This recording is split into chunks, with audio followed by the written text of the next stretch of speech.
CNN, BBC, Reuters, maging ang Al Jazeera. Sabay-sabay na tinutukan ng lahat ng pandaigdigang media ang iisang lugar, ang Ninoy Aquino International Airport, NAIA. Ang lugar na iyon ay hindi na isang ordinaryong paliparan lamang, kundi isang sentro kung saan nakasabit ang pag-asa ng mga tao. May umiiyak, may sumisigaw, may nagdarasal. Lahat sila ay iisa ang isinisigaw. Basta makapasok lamang sa Pilipinas. Kahit na tumaas ng 10 beses ang presyo ng tiket, wala kaming pakialam. Sabi nila, ito ay hindi tungkol sa turismo, kundi tungkol sa kaligtasan. Sa gitna ng malaking agos na ito, nakatayo ang isang propesor mula sa England. Siya ay isang akademiko na gumugol ng 30 taon sa pagpapatunay na ang mga malalaking syudad ay imposible maging ligtas. Dati niyang pinaniwalaan na ang mga bali-balita tungkol sa seguridad sa Pilipinas ay kathang isip lamang. Upang sirain ang ilusyong iyon sa kanyang sariling mga kamay, sumakay siya ng eroplano patungong Maynila. Ngunit sino ang mag-aakala na ang paniniwalang hawak niya sa loob ng 30 taon ay tuluyang magigiba sa loob lamang ng 1 linggo? Bago magsimula ang kuwento, mangyaring mag-subscribe sa channel na ito at mag-iwan ng like. Sabihin sa akin sa comment section kung saan kayo nakikinig. Simulan na natin. Magandang araw po sa inyong lahat. Ako po si Olivia Hunter. Ako ay isang propesor ng sosyolohiya sa Universidad ng Oxford sa loob ng 30 taon. Ang aking espesyalisasyon ay sa kriminalidad sa siyudad at tiwala sa lipunan. Sa madaling salita, ang buong buhay ko ay inilaan sa pagsasaliksik kung bakit delikado ang mga malalaking siyudad at kung bakit mahirap magtiwala ang mga tao sa isa't isa. London, Paris, Beijing, Shanghai, New York, binisita ko na ang mga malalaking siyudad sa buong mundo. Sa loob ng 30 taon, nakarating ako sa isang pare-parehong konklusyon. Kung mas malaki ang siyudad, mas delikado ito. Kung mas maraming tao, mas nasisira ang antas ng tiwala. Iyan ang aking teorya. Nakasulat din ako ng 47 siyentipikong papel tungkol dito. Ang dahilan kung bakit ko napansin ang Pilipinas ay sa totoo lang isang aksidente. Isang umaga habang binubuksan ang balita sa BBC, masiglang inihayag ng news anchor ang isang emergency report. Ang Ninoy Aquino International Airport ay pinuno ng hindi pa nakikitang dami ng tao. Ang mga tiket sa eroplano mula sa buong mundo patungong Pilipinas ay nabili ng mabilis. Sa screen, makikita ang tanawin ng paliparan. Nakaupo ang mga tao sa sahig. Isang ina ang nakayakap sa kanyang anak habang umiiyak. Isang lalaki ang nakaluhod na nagdarasal. Nagpadala ng email ang aking assistant professor, si Andrea. Professor, nakita mo ba ang balita tungkol sa Pilipinas ngayon? Napakabaliw. Gusto ko ring pumunta doon pero hindi ako makakuha ng tiket. Ang mga tiket para sa susunod na 1 buwan ay ubos na. Sumagot ako, ano ba talaga ang nangyayari? May malaking festival ba ng pagkain o cultural event? Napakaliit ng sagot ni Andrea. Wala. Sabi niya, ang hinahanap ng mga tao ay seguridad. Seguridad? Nang uyam ako. Naghanap ako ng impormasyon sa internet kung ang megapolis ng Maynila na may populasyon na higit sa 13 milyong tao ay talagang ligtas. Ang resulta, nagkakagulo ang internet tungkol dito. Nawalan ng pitaka sa Pilipinas, ibinalik ng pulis hanggang sa hotel. Alas 2 ng madaling araw, naglalakad mag-isa sa Maynila nang walang takot. Naiwan ang cellphone sa taxi, bumiyahe ng 30 minuto ang driver para ibalik ito. Ang mga ganoong video ay nasa 12-12. Kumbinsido ako na ito ay isang tipikal na viral marketing, isang propagandang material na gawa ng gobyerno ng Pilipinas. Nagpasya akong pumunta ng mag-isa upang sirain ang ilusyong ito. Naghanda pa ako ng pamagat ng aking papel, pagpapatunay sa kathang isip na alamat ng seguridad sa Pilipinas. Ang problema ay ang tiket.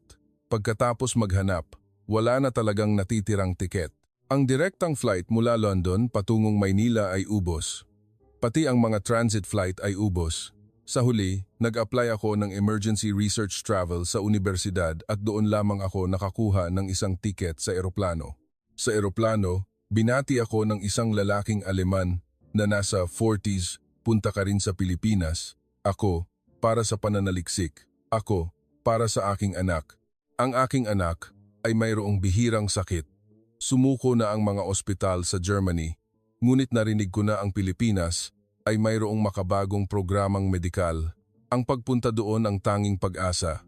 Pula ang kanyang mga mata dahil sa kakulangan sa tulog. Sa sandaling iyon, napagtanto ko na karamihan sa mga pasahero sa eroplanong ito ay hindi mga turista. Nang dumating kami sa Ninoy Aquino International Airport, alas 11 na ng gabi. Pagkababa ko pa lang ng eroplano, agad akong naging alerto. Ito ay isang ugali sa loob ng 30 taon. Ang mga paliparan sa malalaking syudad ay madalas na pugad ng kriminalidad. Instinctively, mahigpit kong niyakap ang aking bag sa dibdib. Ngunit napakakaiba ng kapaligiran, napakatahimik. Bagamat libo-libong tao ang gumagalaw, walang sumisigaw. Napakahaba ng pila, ngunit walang sumisingit. Matapos tapusin ang immigration, umorder ako ng isang mangkok ng mainit na lomi sa restaurant ng paliparan. Wala pang 5 minuto, naihain na ang pagkain. Umuusok ang sabaw, inihain kasama ang kumpletong emping at sili. Tinikman ko ang sabaw, napakasarap. Natigilan ako. Ito ay pagkain sa paliparan. Sa Heathrow Airport sa London, alas 11 ng gabi, malamig at matigas na sandwich lang ang makukuha mo. Nang paalis na ako, ngumiti ang waitress at nagtanong, "Masarap po ma'am." Ang tingin ng kanyang mga mata ay hindi umaasa ng tip, kundi purong sinseridad, isang pagiging magiliw na madalas tawagin ng mga Pilipino bilang hospitality. Sumakay ako sa Airport Express train patungong sentro ng Maynila. Sa loob ng tren, nakatanggap ako ng unang pagkabigla. May isang binata na nakaupo at mahimbing na natutulog. Bukas na bukas ang kanyang bag at kalahati ng kanyang pitaka ay nakikita. Kung sa London Tube iyon, mawawala ang pitaka sa loob ng 3 segundo, ngunit dito, walang pumapansin. Natulog ang binata hanggang sa Central Station at nanatiling ligtas ang kanyang pitaka doon. Pagbaba sa istasyon at pagtapak sa kalsada, lampas na sa hating gabi. Isang babae na nasa 20s, nakasuot ng headphone, naglalakad mag-isa papasok sa isang maliit at madilim na eskinita. Huminto ako. Sa London, ito ay isang tanawin na hindi maiisip.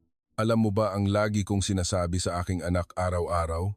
Pagkatapos ng alas 9 ng gabi, huwag kang kailanman maglalakad ng mag-isa. Kahit sumakay ng taxi, i-activate ang location sharing. Ngunit ang babaeng ito, kalmadong pumasok sa eskinita, pumasok sa 7-Eleven para bumili ng isang bote ng tubig, pagkatapos ay lumabas muli. Para bang napaka-normal na bagay lang iyon. Papunta sa hotel, dumaan ako sa isang parke.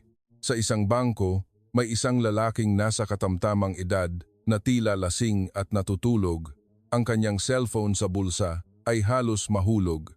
Nang sandaling iyon, isang babaeng nasa 50s na dumaan ang huminto, hinubad ang sarili niyang jacket para takpan ang lalaki at pagkatapos ay ibinalik ang cellphone sa loob ng bulsa ng lalaki.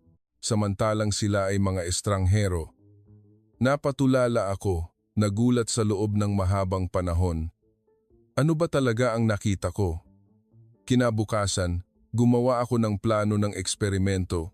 Bilang isang akademiko, ang nakita ko kagabi ay maaaring nagkataon lamang. Kailangan ko ng objetibong data. Nagpasya akong sadyang iwanan ang mga gamit at pagkatapos ay umalis upang tingnan kung talagang babalik ang mga iyon. Kung sa 5 eksperimento, ay isa lamang ang hindi bumalik, tama ang aking teorya. Kung ang lahat ng 5 ay bumalik, kung gayon ay imposibleng mangyari iyon sa probability. Unang eksperimento, MRT ng Maynila. Nagdala ako ng Burberry tote bag na nagkakahalaga ng 500 pounds sterling. Sumakay ako mula sa Ayala Station. Pagkatapos, sa susunod na istasyon, sadyang iniwan ko ang bag sa upuan. Tumayo ako sa peron, pinagmamasdan ang pagsara ng pinto. Naroon pa rin ang bag, umalis ang tren, tapos na. Hindi na babalik, naisip ko. Ngunit 20 minuto pagkatapos, nagring ang telepono. Galing iyon sa Lost and Found Information Center NGMRT. Nawalan po ba kayo ng bag? May pasahero po na nakakita at nagbigay sa amin. Maaari po kayong pumunta para kunin. Pumunta ako upang kumpirmahin. Buo ang bag, hindi nakabukas ang zipper at ang 100 pounds sterling na cash sa loob ay naroon pa rin. Pangalawang eksperimento, Starbucks sa Makati. Inilagay ko ang MacBook Pro na nagkakahalaga ng 2,000 pounds sterling sa ibabaw ng mesa at pagkatapos ay pumunta sa palikuran. Sa Beijing, kung gagawin mo ang parehong bagay sa loob lamang ng 2 minuto, tiyak na mananakaw ito. 10 minuto pagkatapos, bumalik ako. Nasa dati pa rin, ang laptop. Isang ina, sa kalapit na mesa, ang tumingin sa akin at ngumiti ng bahagya. Bagamat hindi nagsalita, ang kanyang tingin ay tila nagsasabi, "Binantayan ko iyan kanina." Pangatlong eksperimento, taxi. Sumakay ako ng taxi patungong Timog, Maynila. Nang bumaba, sadyang isiniksik ko ang pitaka sa pagitan ng upuan. Nasa loob nito ang libu-libong piso at 3 credit card. Pinanood ko ang pag-alis ng taxi. Sa pagkakataong ito, tapos na talaga. Tama, 30 minuto pagkatapos, tumawag ang receptionist ng hotel. May isang taxi driver po sa lobby na gustong ibalik ang inyong pitaka. Bumaba ako. Isang driver na nasa 60s ang nakatayo doon. "Ma'am, ito po ang pitaka nyo na naiwan sa sasakyan." Sa kanyang daliri ay may gintong singsing, tila isang wedding ring. Ang driver na ito ay bumalik ng 3 minuto para lamang hanapin ako.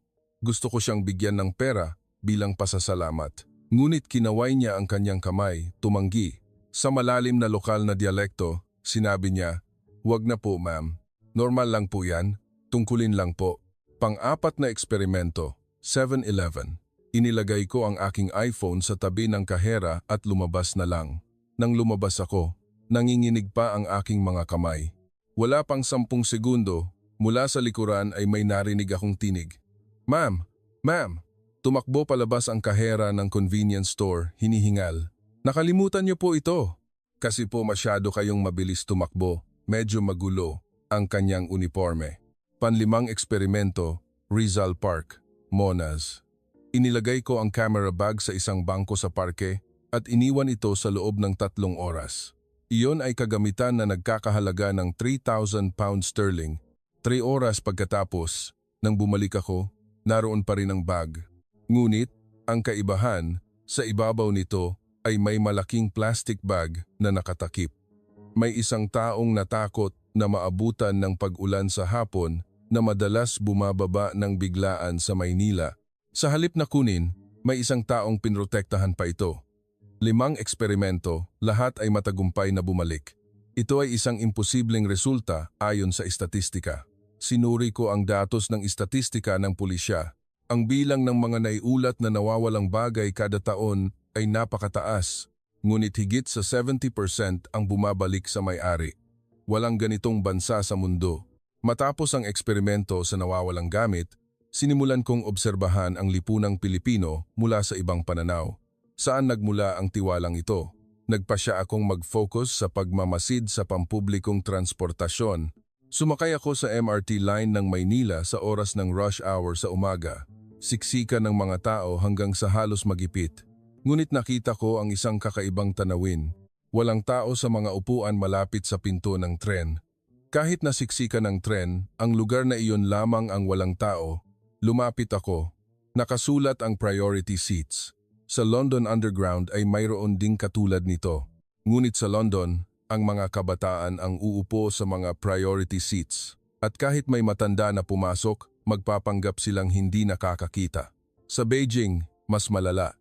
5 taon na ang nakalipas. Kinapanayam ko ang isang 10 taong gulang na lola na sumakay ng tren. Habang ang binata sa harap niya ay sumulyap at pagkatapos ay nagpatuloy sa paglalaro ng game sa kanyang cellphone. Nakatayo ang lola sa loob ng 3 istasyon. Ngunit sa Maynila ay iba.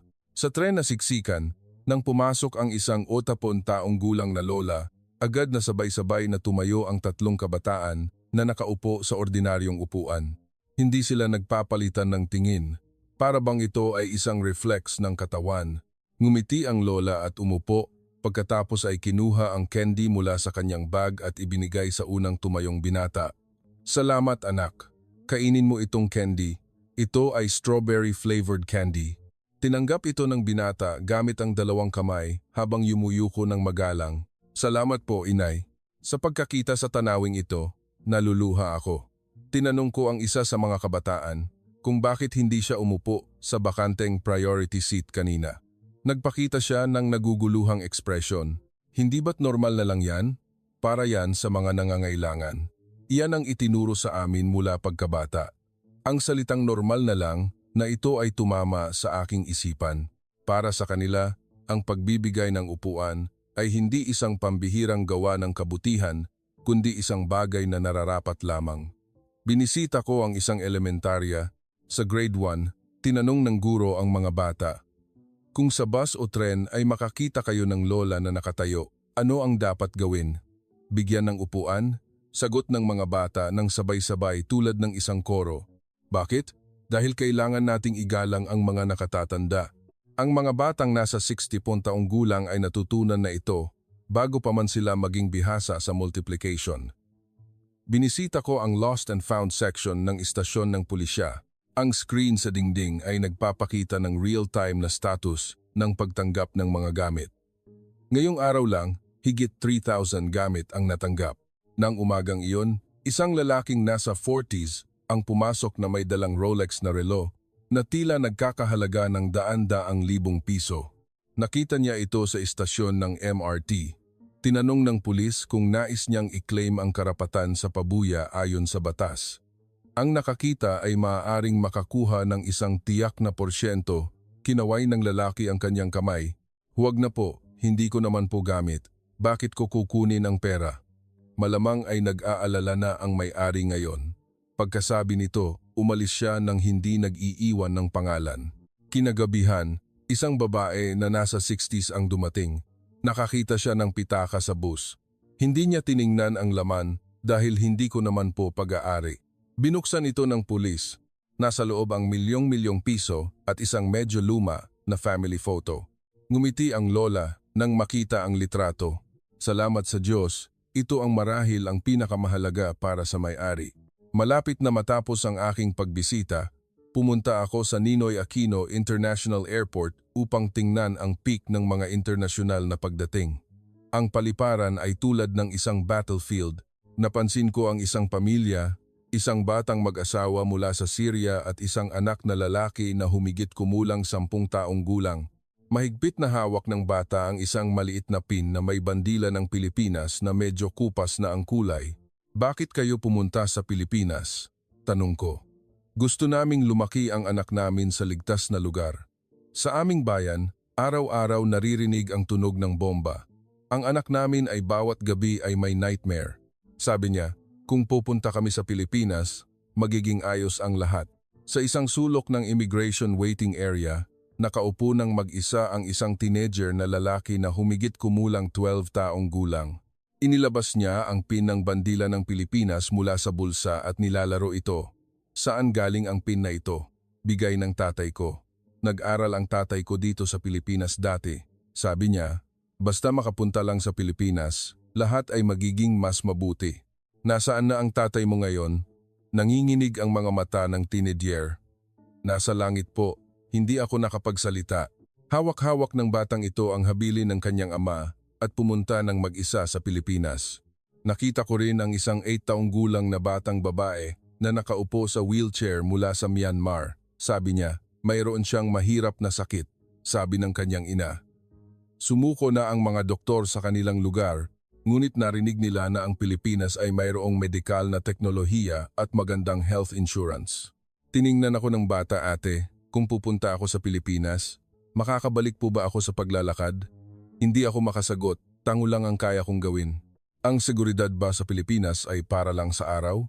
Sinimulan ko ang aking unang midnight street interview sa Malate bandang alas 11 ng gabi. Maraming kabataang babae ang naglalakad mag-isa na nakasuot ng headphone na dumadaan sa maliliit na eskinita. Sinundan ko ang isa sa mga eskinita. Medyo madilim ang ilaw ng kalsada. Kung sa London, ito ay isang kalsada na talagang hindi dapat pasukan. Tinatanong ko ang isang kabataang babae, hindi ka ba natatakot maglakad mag-isa sa gabi? Takot? Nagpakita siya ng mukha na tila hindi pa niya talaga pinag-isipan ang tanong na iyon. Kahit saan may 7-Eleven, may ilaw. Sa tabi ng ilog sa sentro ng syudad pagkatapos ng hating gabi, may mga babae na naglalakad sa gabi ng mag-isa na nakasuot ng shorts at headphone. Sa London, ang paggawa nito ay ituturing na baliw.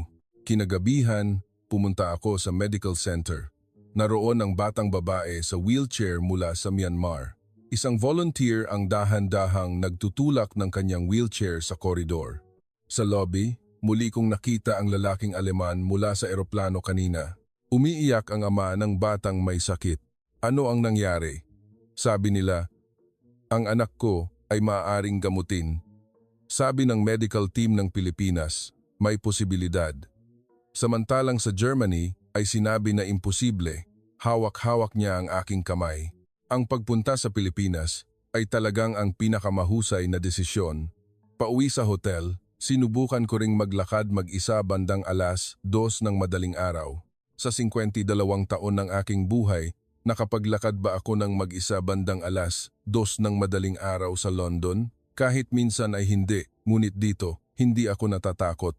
Sa unang pagkakataon, naramdaman kong hindi nakakatakot ang dilim. Lahat ay tila perpekto. Na walang gamit ay bumalik, respeto sa matatanda, ligtas na gabi. Ang Pilipinas ay talagang tulad ng isang utopia. Ngunit ng hapon na iyon, hinarap ko ang ibang panig ng Pilipinas. Matapos ang interview, naglakad ako pabalik sa hotel na dumadaan sa lugar malapit sa night market bandang alas 9 ng gabi.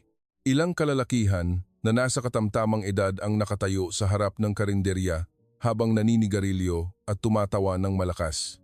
Nang dumaan ako sa harap nila, isa sa kanila ang tumingin sa akin at malakas na sinabi, "Hoy, dayuhan na naman, ano? Sa totoo lang, nagiging kanlungan na tayo ngayon." Ang pahayag na iyon ay malinaw na itinuro sa akin. Ang aking puso ay bumibilis ang tibok. Nagkunwari akong hindi narinig at nagpatuloy sa paglakad. Ngunit sumabat ang isa pang lalaki. Pumupunta lang din sa ospital para makagamit ng pasilidad natin. Tayo ang nagbabayad ng buwis. Sila ang gumagamit ng ating yaman. Ano ba tayo? Huminto ako. Naramdaman kong tuyo ang aking bibig, matigas ang katawan. Bagamat tila medyo lasing sila, napakatalim ng kanilang mga tingin. Wala akong sinabi at agad na tumakbo. Mula sa likuran, narinig ang tunog ng mapanuksong tawa. Pagdating sa hotel, hindi ako mapakali sa loob ng mahabang panahon, nanginginig ang aking mga kamay. Hindi ba ako tinatanggap? Ang hospitality ba na naranasan ko nitong mga nakaraang araw ay ibabaw lang? Ilang araw pagkatapos, nangyari muli ang katulad na bagay. Nang dumaan ako sa rest area sa medical center, narinig ko ang usapan ng mga staff. Ngayon, dumating na naman ang dayuhang propesor. Araw-araw puro picture lang. Ano ba talaga ang isusulat niya? Nakakagulo lang. Sobrang daming tanong sa harap ng mga pasyente. Mukhang bastos. Iyon ay tungkol sa akin. Naramdaman kong umiinit ang aking mukha. Nanginginig ang kamay na may hawak na tasa ng kape. Tahimik akong umalis sa lugar na iyon. Nang gabing iyon, nag-video call ako kay Andrea. May problema ba, Professor? Tanong ni Andrea nang makita ang aking mukha. Hindi naman malaking problema. Narinig ko lang ang ilang bagay na hindi komportable. Hindi ko tuloy alam kung tama ba ang pagpunta ko dito. Nagbuntong hininga si Andrea. Professor, normal lang din po yan. Ang Pilipinas ay tirahan din ng tao. Tinatahanan ng higit sa 110 milyong tao. Sa mga ito, natural lang na mayroong mga taong ayaw sa dayuhan, mayroong pagod at emosyonal, at mayroon ding magsasalita ng masama, kahit saan ay pareho lang. Ang mahalaga ay ang karamihan ng mga tao ay buong pusong nagtatanggap. Huwag husgahan ang kabuuan dahil lamang sa iilang tao. Tama ang kanyang sinabi, ngunit hindi madaling gumaling ang damdamin. Nang gabing iyon, hindi ako makatulog. Naghanap ako sa internet gamit ang keyword na perception ng Pilipinas sa mga dayuhan, reaksyon sa pagdating ng mga internasyonal sa Pilipinas. Nakita ko ang maraming negatibong komento, ngunit habang naghahanap-hanap, aksidente kong nakita ang isang post sa social media X na nagsasabing, dahil sa isang dayuhan sa Ninoy Aquino International Airport, naging maganda ang aking pakiramdam sa buong araw. Ipinakilala ng nag-post ang sarili bilang staff ng paliparan. Ikinuwento niya na ilang araw na ang nakalipas, Nakita niya ang isang dayuhan sa immigration area na ibinigay ang kanyang pila sa isang matanda na nasa likod niya. Kahit na siya ang nauna, umalis siya at sinabi, "Sige po, sir."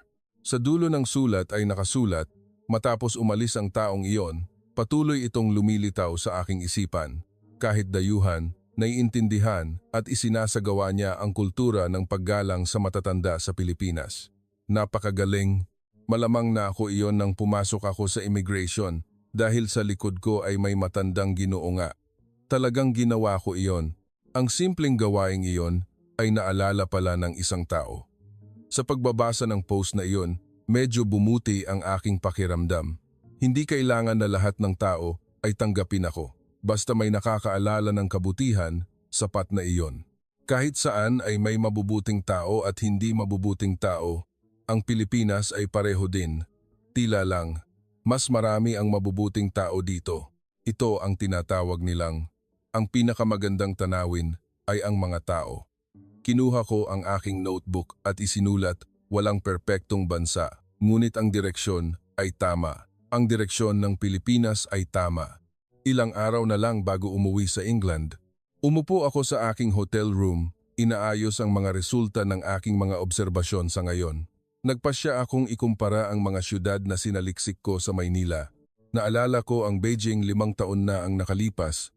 Sa cafe, inilagay ko ang laptop at pumunta sa palikuran. 2 minuto pagkatapos, bumalik ako at nawawala na ang laptop. Nang humingi ako ng CCTV footage ng uyam ang waitress, sinabing responsibilidad iyon ng bisita. Nag-report ako sa pulis. Tumawa ang pulis. Sinabing kalimutan na lang, hindi na babalik sa subway ng Beijing. Pumasok ang isang 80 taong gulang na lola, sumulyap ang isang 20 taong gulang na binata, at pagkatapos ay nagpatuloy sa paglalaro ng game. Nakatayo ang lola sa loob ng 3 istasyon. Naalala ko ang London, ang siyudad na aking tirahan. Noong nakaraang taon, sa London, naganap ang 40,000 kaso ng pananakit gamit ang matatalim na bagay. Pagkatapos ng alas 9 ng gabi, hindi ako nangahas sumakay ng subway at itinuro ko ang parehong bagay sa aking anak. Ang ratio ng pagbabalik ng nawawalang gamit ay mas mababa sa 5%. Ang pag-report sa pulis ay halos walang pag-asa. Ang mga priority seats ng tren ay puno ng kabataan. Sumakay ang mga matatanda. Nagkunwari silang hindi nakakakita sa pamamagitan ng pagsusuot ng headphone o pagpikit ng mata. Tiningnan ko ang Maynila. Ang ratio ng pagbabalik ng nawawalang gamit ay higit sa 70%. Nag-eksperimento ako ng 5 beses. Lahat ay bumalik. Hating gabi, alas 12, ang mga babae ay tumatakbo ng mag-isa, sinasabing hindi sila natatakot at hindi na nila ito pinag-iisipan. Ang mga priority seats ng MRT ay bakante. Kahit nasiksik ng tren, ang mga kabataan ay ayaw umupo doon. Sumakay ang mga matatanda, 3 tao ang sabay-sabay na tumayo. Gusto ng mga dayuhan na tumulong, tinakpan ang estranghero ng jacket, ang camera bag ay tinakpan ng plastic, ginamit ang data para sa paghahambing. London, populasyon 9 milyon, ratio ng pagbabalik ng gamit 5%. Babae na lumalabas sa gabi ay delikado, mababa ang kultura ng paggalang. Maynila, populasyon 13 milyon pataas, ratio ng pagbabalik ng gamit sa ibabaw ng 70%. Babae na lumalabas sa gabi ay ligtas, napakalakas ng kultura ng paggalang. Bakit may ganitong pagkakaiba? Hindi tungkol sa antas ng ekonomiya, napakataas ng GDP ng China. Ang per capita income ng England ay mas mataas din kaysa sa Pilipinas, hindi tungkol sa CCTV. Ang dami ng CCTV sa London ay isa sa pinakamataas sa mundo, ngunit mataas pa rin ang antas ng kriminalidad. Hindi tungkol sa lakas ng pulisya, napakalaki ng budget ng pulisya ng London, ngunit patuloy na tumataas ang mga kaso ng krimen. Isang konklusyon lang, ang kulturang ito ay tungkol sa edukasyon. Mula pagkabata, ano ang itinuturo? Hindi dapat kunin ang gamit ng ibang tao. Dapat igalang ang matatanda. Hindi dapat gambalain ng ibang tao. Ang mga pagpapahalagang ito ba ay nakatanim na sa puso ng mga tao? Sa loob ng 30 taon, nagkamali ako. Hindi ang syudad ang delikado, kundi ang siyudad na kulang sa edukasyon ang delikado. Ang problema ay wala sa dami ng populasyon, kundi sa mga pagpapahalagang hawak. Mali ang aking teorya. Ang teorya na binuo ko sa loob ng 30 taon ng paglilingkod ay nagkamali pala. Tinawagan ko ang aking kasamahan sa Oxford, si Mike. Mike, mukhang kailangan kong baguhin ang pamagat ng aking papel. Sinira ng Pilipinas ang aking 30 taon ng pananaliksik. Ang mga malalaking syudad ay maaari ding maging ligtas. Edukasyon ang sagot. Tumawa si Mike. Olivia, kaya mo na ring sabihin iyan. Ano ba talaga ang nakita mo sa Pilipinas? Kailangan mong pumunta at tingnan mo mismo. Sa huling pahina ng aking notebook, isinulat ko ang total na rebisyon ng teorya sa 30 taon. Ang Pilipinas ay isang lipunang may pinag-aralan. Ang edukasyon ay lumilikha ng tiwala. Ang tiwala ay lumilikha ng seguridad. Ito ang tunay na sikreto.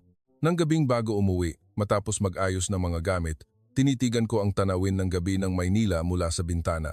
Ang ilaw ng mga skyscrapers ay kumikislap-kislap. Hindi ako makatulog. Lumabas ako ng hotel. Ito ang huling paglalakad ko. Alas, 11 ng gabi, naglalakad sa sentro ng syudad, dumadaan sa isang eskinita. Sa harap, may isang lola na naglalakad ng napakabagal. Tila naghahanap ng daan. Inilabas niya ang kanyang cellphone, ngunit tila hindi niya makita ng malinaw ang screen. Nang papalapit na ako, isang binata ang naunang lumapit. Inay, saan po kayo pupunta? Tulungan ko po kayo. Hinawakan ng binata ang braso ng lola at dahan-dahang naglakad. Tila inihatid niya ito diretso sa kanyang patutunguhan nang walang inaasahang anumang kapalit. Para bang ito ay isang bagay na normal lang. Pinagmamasdan ko ang kanilang mga likod sa loob ng mahabang panahon. Kinabukasan ng umaga, dumating sa Ninoy Aquino International Airport. Pagkatapos ng mga proseso ng pag-alis, umupo ako malapit sa departure gate. Nang sandaling iyan, nagkaroon ng maliit na kaguluhan sa tabi ko. Isang pamilya ng dayuhang mamamayan ang tila sobrang nagpapanik. Isang batang mag-asawa na may anak na humigit kumulang 5 taong gulang. Umiiyak ang bata. Kinakausap ng ina ang staff ng airline, ngunit tila nahihirapan sa wika. Lumapit ang isang kabataang babaeng Pilipina na nasa 30s. Excuse me, may maitutulong po ba ako? Tanong niya sa matatas na Ingles. Matapos maunawaan ang sitwasyon, nagsimulang tumulong sa pagsasalin ang babae. Lumalabas na nagkaroon ng kaguluhan dahil sa pagbabago ng flight schedule. Kalmadong ipinaliwanag ng babae, inalalayan sila patungo sa bagong departure gate. Inilabas pa niya ang isang kahon ng apple milk mula sa kanyang bag upang ibigay sa bata. Tumigil sa pag-iyak ang bata at ininom ang gatas habang nakatingin sa babae. Hinaplos ng babae ang ulo ng bata. Hindi tumigil ang mag-asawa sa pagpapasalamat. Kinaway ng babae ang kanyang kamay habang nakangiti. Wala po iyon. Sana ay maging maganda ang inyong biyahe.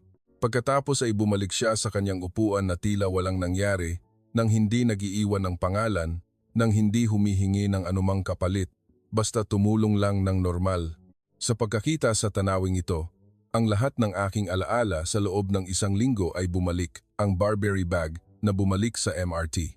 Ang taxi driver na bumiyahe ng 30 minuto para ibalik ang pitaka na may wedding ring sa kanyang daliri. Ang strawberry candy mula sa lola sa tren. Ang isang taong nagtakip ng plastic sa aking camera bag. Ang mga kalsada na hindi nakakatakot kahit maglakad mag-isa bandang alas 2 ng madaling araw. Ang teenager na Syrian sa paliparan na mahigpit na hawak ang habilin ng kanyang ama. Ang batang babae sa wheelchair na umaasang makapaglakad muli. Ang ama na Aleman na umiyak dahil sa paggamot sa kanyang anak. Ang binata na naghatid sa dayuhang lola. Ang babae na nagbigay ng gatas sa dayuhang bata. Ito ang Pilipinas. Ito ay hindi isang perpektong bansa. Mayroon din namang taong tinatrato ako, tulad ng isang refugee. Mayroon ding mga staff na nagbubulungan sa likuran ko, ngunit iyon ay isang minorya. Iba ang karamihan ng mga tao, ang mga taong itinuturing na normal lang ang pagtulong sa dayuhan. Ang mga taong hindi sakim sa ari-arian ng iba. Ang mga taong nagbibigay galang sa matatanda. Ang mga taong hindi nagsasaktan sa isa't isa sa gabi. Ang mga taong nagbibigay ng pag-asa sa mga batang may sakit. Sumakay ako sa eroplano Umupo sa upuan malapit sa bintana at tumingin sa labas. Dahan-dahang gumalaw ang eroplano sa runway. Nang lumipad, bumulaga sa aking mga mata ang panorama ng Maynila. Ang mga matataas na gusali, ang ilog, ang mga kabundukan sa malayo ay tila kumikinang sa liwanag ng umaga. Napakaganda. Hindi lamang ang likas na tanawin ang maganda, kundi ang mga taong naninirahan dito ay napakaganda. Pinikit ko ang aking mga mata at naisip, ano ang una kong gagawin pagbalik sa London? Siyempre, magsulat ng papel. Isang papel na magre-rebisa sa aking 30 taong teorya. Ang mga malalaking syudad ay maaari ding maging ligtas. Edukasyon ang sagot, ang Pilipinas ang patunay. Pagkatapos ay sasabihin ko sa aking anak, si Emily. Emily, sa mundong ito, may isang bansa kung saan maaari kang maglakad mag-isa sa gabi ng walang takot. Ang iyong nawalang gamit ay babalik. Ang mga dayuhan ay tutulong sa iyo nang walang hinihinging kapalit. Huwag kailanman mawalan ng pag-asa. 2 oras pagkatapos, lumapag sa Heathrow Airport sa London. Pagkalabas ko pa lang ng arrival hall, instinctively kong niyakap ang aking bag sa dibdib. Ito ay isang ugali na nabuo sa loob ng 30 taon. Samantalang sa Maynila, hindi ko ito ginawa. Samantalang doon, ang paglalagay ng bag sa upuan o laptop sa cafe ay walang problema. Nang lumabas ako ng paliparan, naisip ko, bumalik na naman ako sa pananaw ng buhay na puno ng pagbabantay. Pagmamasid sa paligid, mahigpit na hawak ang bag, pag-iwas sa gabi. Ngunit ngayon alam ko na ang ibang mundo ay posible. Hindi lahat ng syudad ay kailangang maging delikado. Sa pamamagitan ng edukasyon, lahat ay maaaring baguhin. Ang patunay ay naroon at totoo. Balang araw, tiyak na babalik ako. Sa susunod na pagkakataon, hindi para sa pananaliksik, kundi para lamang bumisita, para muling maglakad sa mga kalsada ng gabi, para muling maranasan ang hospitality at ang likas na kabutihang loob ng mga tao doon. Plano kong isama si Emily at hayaan siyang maglakad mag-isa sa 7-11 bandang alas 11 ng gabi upang maranasan niya mismo kung gaano ito hindi nakakatakot. Pilipinas, salamat! Salamat sa pagbabago ng aking pananaw sa loob ng 30 taon, sa pagbibigay ng pag-asa at pagpapatunay na ang isang mas mabuting mundo ay posible. Salamat sa inyong lahat sa pakikinig sa mahabang kwentong ito. Kung nagustuhan niyo ang kwentong ito, mangyaring mag-subscribe at mag-iwan ng like. Ang inyong suporta ang aking motibasyon upang gumawa ng susunod na kwento. Salamat po.